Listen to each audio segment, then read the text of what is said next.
on up real quick. You sit in the seats, it's fine, but the brothers that are out there, you come on up real quick. Now, since Brother Dan says video, I got to give some disclaimer. I'm here today as a citizen and as a minister on my own. I'm not here representing any organization, past, present, but I'm not representing that because it can't engage in any kind of endorsements. But I'm a citizen today, okay? I'm just a citizen invited by my brother and frat brother here to talk a little bit. But I want to say a couple of things. I just had a conversation with a top voting rights lawyer because I am totally mystified by what y'all just said to me. That you got 3 counties, people in a city that are part of 3 different counties. There's no clarity on who's running the election in terms of the counties, and you do not have a voting site in the city limits. Am I wrong to say that? Wilson and Edgecombe County. We got one voting site. Where? One across the tracks for Nash County. Okay, across the track over there. Right. But so half the citizens got to go way yonder. Right. Okay, that's what I'm saying. Part of the first things as you all run this election is we're gonna have to find a way to challenge what's going on. I understand you got candidates putting up pup tents and all kinds of stuff. They're claiming that they're qualified. All of those things can be challenged, right? So if I had any advice today, as you all are looking at where do you go from here over these next, what is it? What's the date of the day? November 7th is election. November 7th. I want to go. How many days do we have from today? Today is the 20. What is today? 9 days. You got 9 days. All right, 9 days.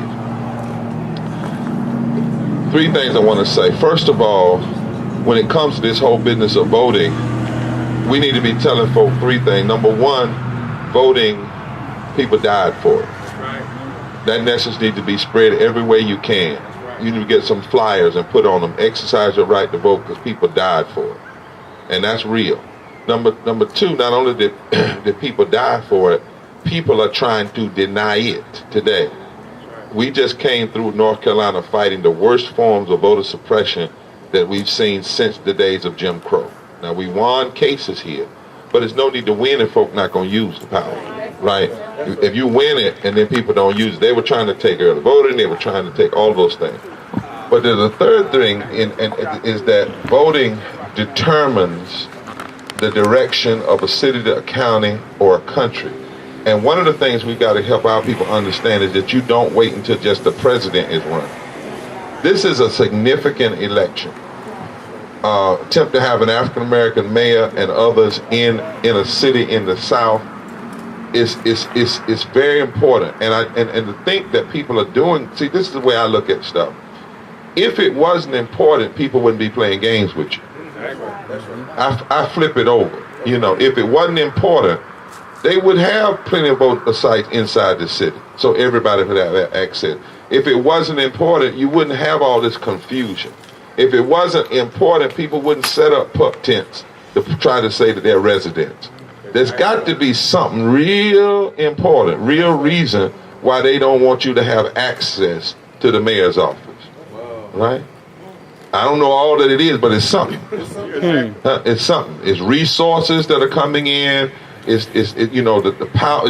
Sharpsburg splits 301. That's power. Whenever a city splits a major thoroughfare, a major road, who controls that? That's a lot of power, right? And somebody doesn't want folk to really be there to understand the kind of recreation you could have in this community, the kinds of things, all of that is determined by who sits in your mayor's office and who sits in your city council. How many city council persons do you have? Got 5? 5? How many African Americans? 1 out of 5. Now, what is the city? Majority black? Yeah, 85%. So you got a city that's 85% black, and you've got 1 city council. Now, is the city council, are they at large, or are they in districts? They're at large. all at large, which is problematic too. And one of the reasons some of this hasn't been changed is it probably has never been brought before the courts. That's probably, because that doesn't even sound right either, that you got a city that's 85%, but you elect at large. Now, that other side of that is you 85%, you ought to be controlling at large. Right? You ought to be controlling at large. And that means the last thing, that I think the only thing you all ought to be doing over these next 9 days is being in the community. Now, you know, and I'm going to tell you how you ought to be in the community and how you ought to be talking about this election. And first of all, you all know I'm Reverend Barber, right? Y'all know I'm married, right? Now I'm making a point funny. Now, if I went over there, that woman right there, and grabbed her and kissed her dead in the mouth, how many people would know about that by 9 o'clock tonight? 9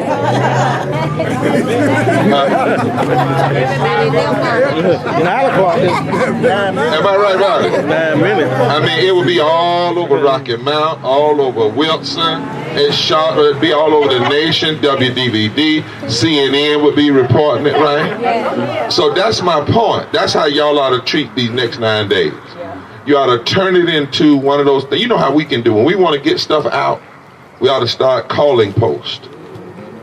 You know, everybody take 10, and you call 10 and get them to call 10 more. You call 10, call them to 10 more. It should be that kind of thing. We should be running it. All the social media, people do Facebook, all the folk on Facebook that's talking about the wrong stuff, let's get them talking about the right stuff. The next night, are all y'all in the same church?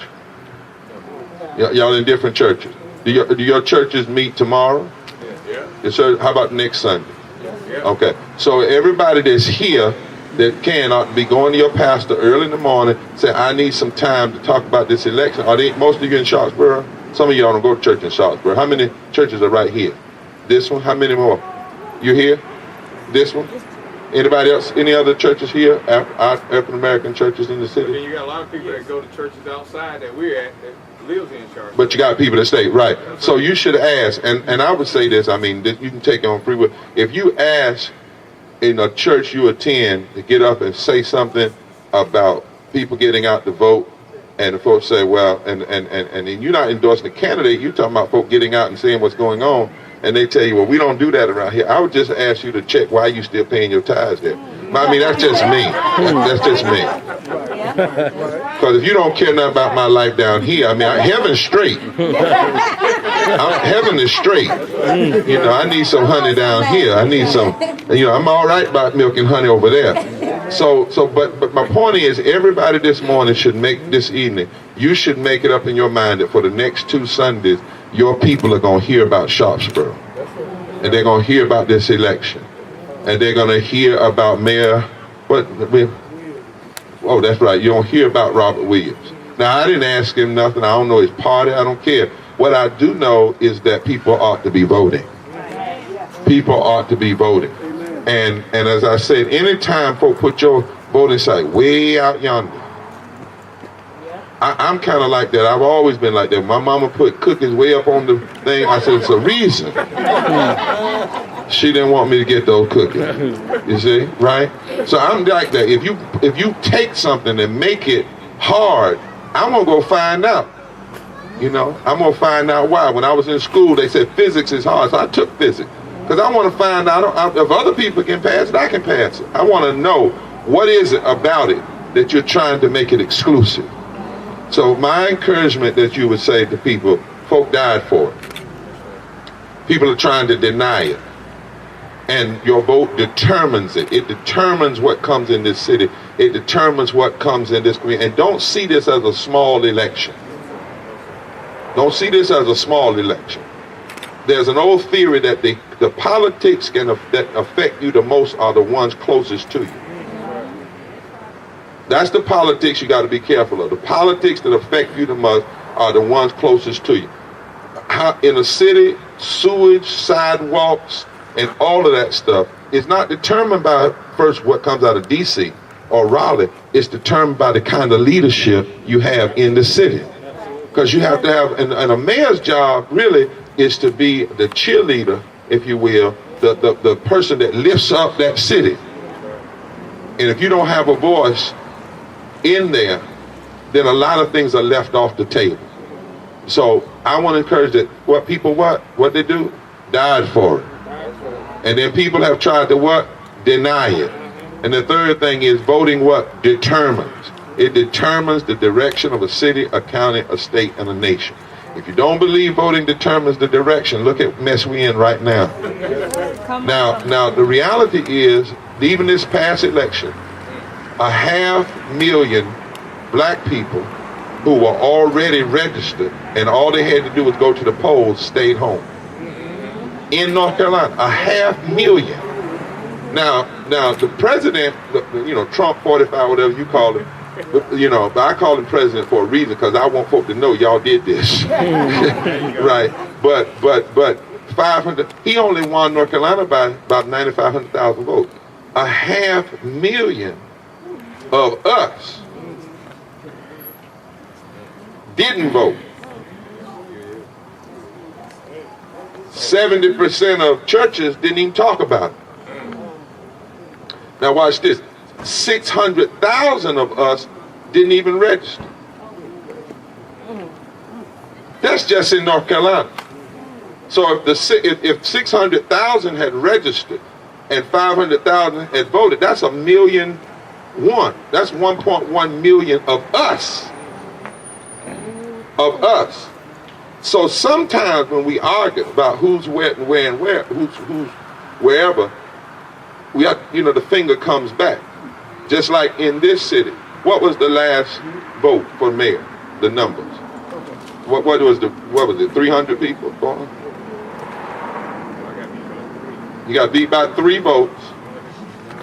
You had 297 votes. It means you had 297. The other man had 3. That's 597, and they got 1,400 black voters on the books. 1,400 on the books. He loses by 3, but didn't get but 297. So I'm encouraging you all, and it doesn't take. Jesus didn't have a 12, and he had a whole lot. So you don't say we don't have enough votes. Y'all need to go to work, knock on these doors, make calls, stir it up, talk to folk. Every way you can, go into churches and push these folk out to vote. I'm gonna and anything I said on this dance is here. I see. Aren't you doing? Okay. So who got your thing? I'm gonna do a Facebook, and y'all can put a message out. You ready? You ready? You got it for me? Okay. This is Reverend Dr. William J. Barber II. I'm in Sharpsburg. It is time to vote on November the 7th. People died for the right to vote. People are trying to deny you the right to vote, and you must know that voting determines the direction of your city here in Sharpsburg. You need to get out to the polls on November the 7th and tell everybody that you know it's time to vote. It's time to vote for mayor and for city council. Right. Mayor and city council. Mayor and city council, and you need to vote. Please turn out in Sharpsburg, North Carolina. We're looking for you to be at the polls. All right, so you can take that and send it everywhere, out on social media. That's right. There's a reason I didn't make it a commercial, because if you do that, you got to file a charge, and it's all kind of crazy stuff. So that's a nonpartisan thing. But you all get it out, register to vote, and then let's go to work. Now, on the legal piece, I'm going to get with my brother here and actually have them go see a voting legal specialist next week. Because it sounds like some monitoring needs to go on around here. They need to know what's going on, because some strange stuff that I don't know, but it sounds strange to me. It sounds like it's a dead rat in the wood pile somewhere. I'm just saying. Yeah. So we're gonna have a conversation. You have any questions, young lady? Yeah. Now the reason somebody said, "Well, why ain't Barber hooping today?" Well, there's a number of reasons. I'm organizing. I want everybody to hear what we're saying.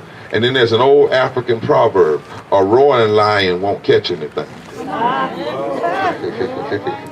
So what now is not necessary to do that. What's necessary now, what ought to get you fired up is right there. What ought to get you fired up is the opportunity to make a difference. So get all the AK. How many AKAs y'all got in Rocky Mountain? Well, you ought to tell them, it's sisters, it's time for y'all to come to Sharpsburg. Next Saturday, they ought to be in Sharpsburg knocking doors. They got any Deltas out here? Yeah. Where? Deltas?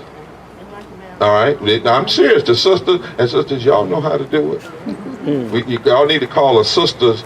So you need to do what Rosa Parks did. I'm tell this story and I'm through. The story is told that Rosa Parks sat down on the bus, and when she sat down on the bus, the next Monday they had a mass meeting, and the next Tuesday nobody showed up on the bus.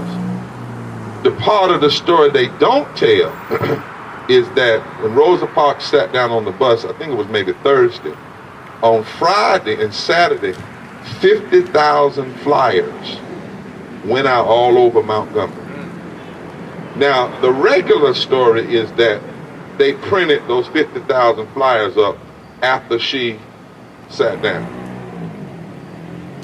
Some of y'all old enough to remember that in 1958, you didn't have no Xerox machine. 57, 56, 57, you didn't have, you had a and you had to put a stencil on it. And you know goodness well, nobody could print 50,000 flyers in one day doing this. Now what that means is those sisters were organized. See, we can act like Rosa Parks just sat down and she wasn't playing. Think about it. Think about it real good. She was secretary of the NAACP. She had been trained at Highlander. She was mad because Emmett Till's killers had just gotten off. Those sisters had planned, right? And they've been working for a while putting those flyers together. And they knew exactly what was going to go on. And they had those, they might have printed 100 of them, but 40,900 of them were already done. So sisters, brothers, it's time to do it. Y'all need to get everybody you can. They can't register now, but we need to be going everywhere. Brothers, go with the sisters. The alphas are here. They say they 06ing with you. They need to be over here next Saturday. They need to be over here this week and knocking on doors and getting people out. There should be no reason that you can't get 500 voters out. And the best place to change systems is winning. See, if you win the mayor slot, then you can make sure there are voting sites inside the city. Huh? So I mean, it's all right to do the legal part. That takes time. But one of the best ways to change the system is to beat it. And I believe that y'all can do it. And I hope I've said something. Hope you can use it. You know how to cut and do all that stuff, put it on social media. Now make it look good. Now don't come up here. I'm my head all swole up. You know what she just said? I can't do that about what the camera took. I heard you when you said that. All right. Any questions for me, sister? I know y'all might be brothers. Any? All right. So what we say in the movie, we say forward together, not one step back. Say that. Forward together, not one step back. Now say it so they can hear it in the trailer park. Forward together, not one step back. Say it again. Forward together, not one step back. Say the vote, somebody died for it. The vote, somebody's trying to deny it. So the vote, we're determined to exercise it right here in Sharpsburg. Right now, right here. Forward together. Not one step back. All right. Thank you all.